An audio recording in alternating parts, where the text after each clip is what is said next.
Hoje, nesse dia 11 de julho, celebramos São Bento, monge beneditino.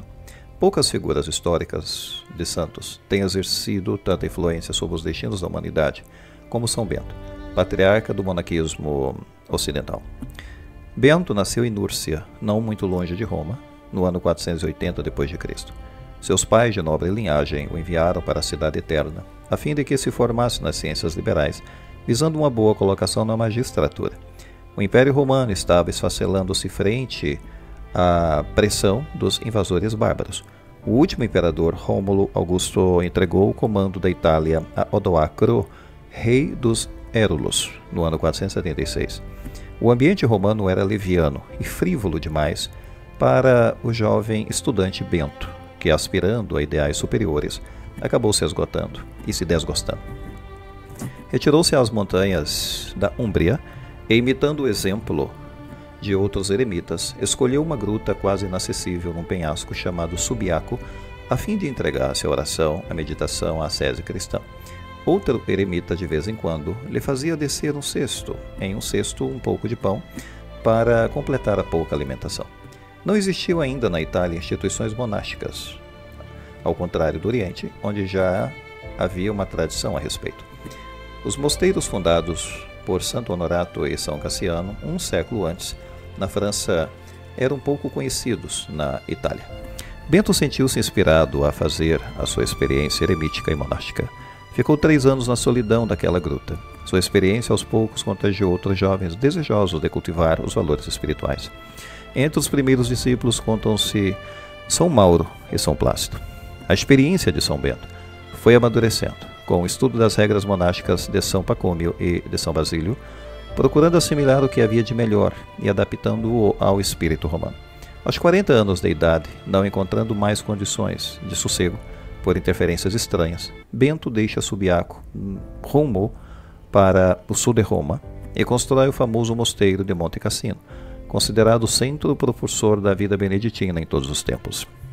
No cume de um monte, este mosteiro devia realizar o ideal da vida consagrada.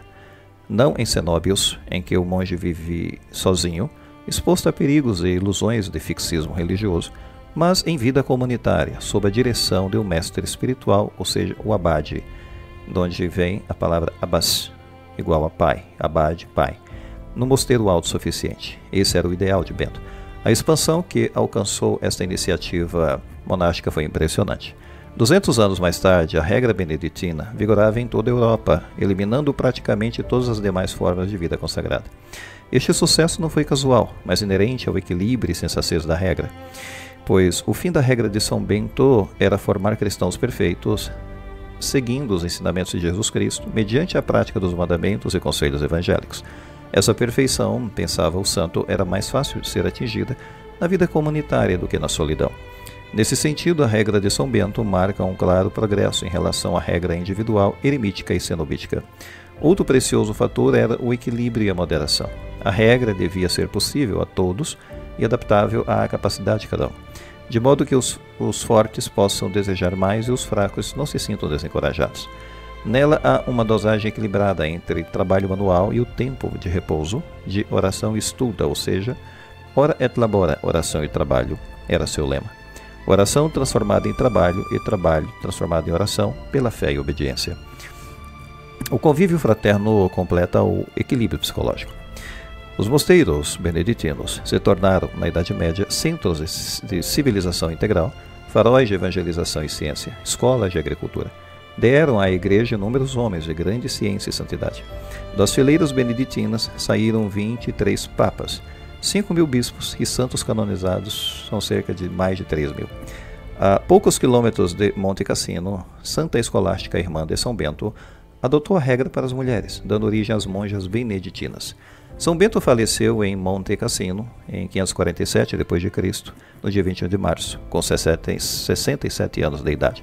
Sua figura histórica gigantou-se cada vez mais, encontrando larga ressonância na literatura, na arte e, sobretudo, na vida religiosa consagrada. A Igreja o reconhece como padroeiro da Europa. A antiga tradição beneditina colocou sua festa no dia 11 de julho com o nome de São Patrocínio. Terminamos aqui a nossa história, invocando esse importante santo na história da Igreja, que nos inspira a viver esse ideal de cristianismo radical nesses tempos conturbados, difíceis, relativistas desse nosso mundo moderno do século XXI. São Bento, rogai por nós.